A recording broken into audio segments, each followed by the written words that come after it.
जुड़वा पैदा हुई थी। शक्ल एक जैसी होने की वजह से हमें पहचानने में वालिदैन को दिक्कत पेश आती थी। माँ मुझे सुर्ख और हुमा को हमेशा नीला फ्रॉक पहनाती ताकि वो हमको अलग अलग नामों से पुकार सके। जब हम जरा बड़े हुए तो अम्मी ने मेरे बाल कटवा दिए, जबकि हुमा के बाल लंबे रखे। यूं हमारे वालिदैन को हमें पहचानने में आसानी होती। हम दोनों बहनों की सेहत अच्छी थी, कद जसामत एक तरह की थी, वजन भी बराबर था, रंगत गोरी और दोनों के बाल स्याह थे।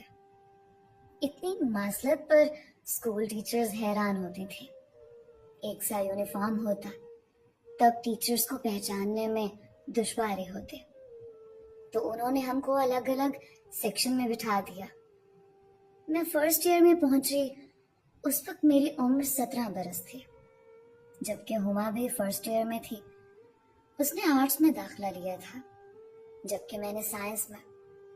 यूं हम अलग-अलग तालीमी इदारों में पढ़ने लगी। मुझको डॉक्टर बनने का शौक था और हुमा सिर्फ इसलिए कॉलेज आती थी कि अम्मी अब्बू पढ़ा रहे थे।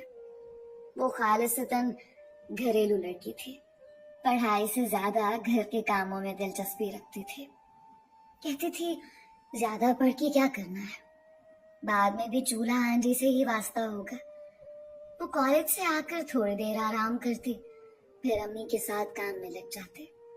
घर की सफाई, डस्टिंग, कपड़ों की धुलाई, इस्त्री, ये सारे काम बहुत शौक से करती थी। खास तौर पर नई नई डिशेस बनाना उसका महबूब मशगला था। उन दिनों एक रिश्ता मेरे लिए आ गया। हमारी क्लास टीचर ने अपने भाई के लिए रिश्ता मांगा, जिसका नाम अंजुम था और वो इंजीनियर था। उम्र में मुझसे 10 बरस बड़ा था। बहरहाल मैं अपनी टीचर को इस कदर भाई के उन्होंने अम्मी जान से मुझको मांग लिया। अम्मी को भी हमारी शादी की फिक्र थी। उन्होंने अंजुम को 2-3 बार घर बुलाया, देखा परखा, उनको अंजुम पसंद आ गए। यूं रिश्ता तय कर दिया गया। जब मेरी शादी हुई उस वक्त मैं एफएससी के पर्चे दे चुकी थी। रिजल्ट का इंतजार था। उन्हीं दिनों कंपनी की तरफ से अंजुम की जॉब लंदन में हो गई। वो पहले से ही एक फॉरेन कंपनी में काम कर रहे थे। उन्होंने अम्मी जान से वादा किया कि अगर हिना मजीद पढ़ना चाहेगी तो मैं उसको वहां पढ़ने का मौका दूंगा। आप शादी कर दें। लंदन आकर मैंने क्या पढ़ना था, घरदारी संभाल ली। मेरे मियाँ की मुलाजमत अच्छी थी, सब कुछ कंपनी की तरफ से मिला था। मुझे नौकरी करने की भी जरूरत न थी। दयारे गैर में अच्छा वक्त गुजरने लगा और जब कंपनी की मुद्दत मुलाजमत खत्म हुई तो लंदन में ही एक और कंपनी में मुलाजमत की ऑफर मिल गई। अब हम जल्द पाकिस्तान नहीं जा सकते थे, जबकि मुझको घर वालों की बहुत याद आती थी, खसूसन हुमा की याद सताती थी। मैं अक्सर उसके साथ फोन पर बात कर लिया करती थी।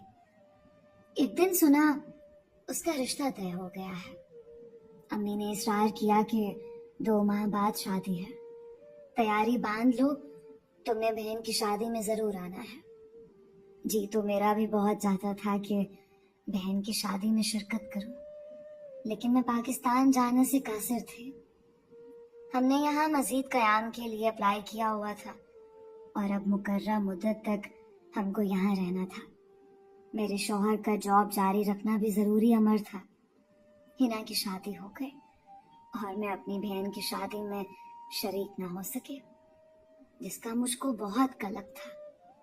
बहरहाल वक्त गुजरता रहा, इस उम्मीद पर कि कभी तो पाकिस्तान जाऊंगी और अपनी बहन से मिलूंगी। एक रोज अंजुम के हमरा उनका एक वाकिफकार हमारे घर आया। अंजुम ने मुझे बताया कि ये हमारे पाकिस्तानी भाई हैं, इनके लिए पाकिस्तानी खाना बनाओ। मैंने खाना बनाया और वो शख्स जिसका नाम शाहिद था मेरे खामन के साथ गपशप में मसरूफ रहा। रफ्ता रफ्ता शाहिद की अंजुम के साथ दोस्ती गहरी होती गई। रोज का आना मामूल हो गया। रात का खाना भी शाहिद हमारे साथ खाने लगा। वो आदात व खसाइल का अच्छा था, جلد ہی اس نے ہمارے درمیان ایک فرد کی صورت اختیار کر لی۔ سچ تو یہ ہے کہ اس کے آ جانے سے گھر میں رونق ہو جاتی تھی۔ میرے بچے شاہد سے مل کر خوش ہوتے، وہ بھی ہمارے بچوں سے پیار کرتا تھا۔ میں نے محسوس کیا کہ اس کے اندر ایک تنہائی کا احساس ہے جس سے وہ مضطرب رہتا ہے۔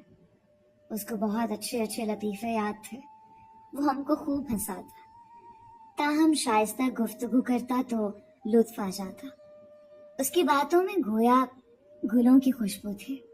ہمارے بچے ہی فقط اس کے گرویدہ نہ تھے، ہم دونوں میاں بیوی بھی شاہد کو پسند کرتے تھے۔ لندن میں ایک دوست کے سوا شاہد کا کوئی واقف کار نہیں تھا۔ وہ ہمارے گھر میں اپنائیت محسوس کرتا تھا اور مجھے اپنی بہن کہتا تھا۔ میں بھی دیار غیر میں ایک بھائی کی محبت پا کر بہت خوش تھی۔ ایک دن شاہد آیا تو بہت اداس تھا۔ میں نے پوچھا، بھائی کیا بات ہے، کیوں اداس ہو؟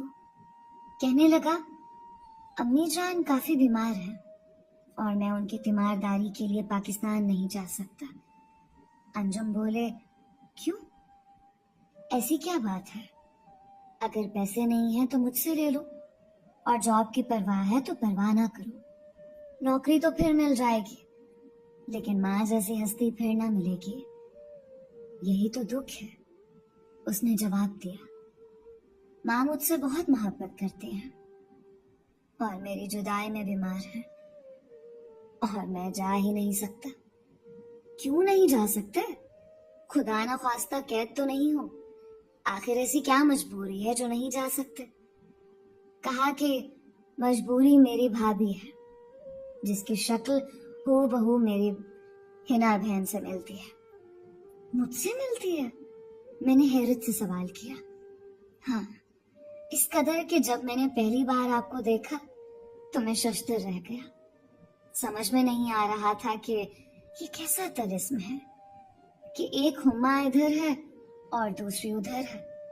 مگر آپ نے جب اپنا نام ہنا بتایا تو میں خدا کی قدرت پر اور زیادہ حیرت زدہ ہوا کہ صورت ایک جیسی ہے اور ساتھ ہی ناموں میں بھی اتنی مماثلت ہے۔ خیر، آپ سے میں نے اس موضوع پر کوئی بات نہ کی کیونکہ میں اپنے رشتے ہوئے زخموں کو مزید کریدنا نہیں چاہتا تھا۔ رشتے ہوئے زخم؟ جب میں نے حیرت سے ان الفاظ کو دہرایا تو اس نے کہا، ہاں، وقت نے ایسا زخم دیا ہے کہ جو کسی صورت بھرتا ہی نہیں ہے۔ کسی کی یاد کو بھلانے کے لیے میں نے وطن چھوڑا ہے اور یہ مجبوری ہے میری کہ اب میں کبھی گھر نہیں جا سکتا جہاں وہ رہتی ہے، کیونکہ وہ میرے ہی گھر میں رہتی ہے۔ یہ عجب کہانی ہے شاہد، پلیز کیا تم اس بارے میں بتاؤ گے؟ کیونکہ اب تو مجھے تجسس ہو گیا ہے۔ کل بتاؤں گا، کل چھٹی ہے، صبح آؤں گا اور پھر بتاؤں گا۔ آج دیر ہو جائے گی اور صبح جاب پر بھی جانا ہے۔ چلو ٹھیک ہے۔ شاہد نے رات کا کھانا بھی اس دن تھوڑا سا کھایا، وہ بہت اداس لگ رہا تھا۔ اگلے روز اتوار تھا، وہ 11 بجے کے قریب آ گیا۔ میں نے اسے ناشتہ دیا اور انجم نے چائے پلائی۔ پھر وہ بولے، مجھ کو 2-3 گھنٹے کی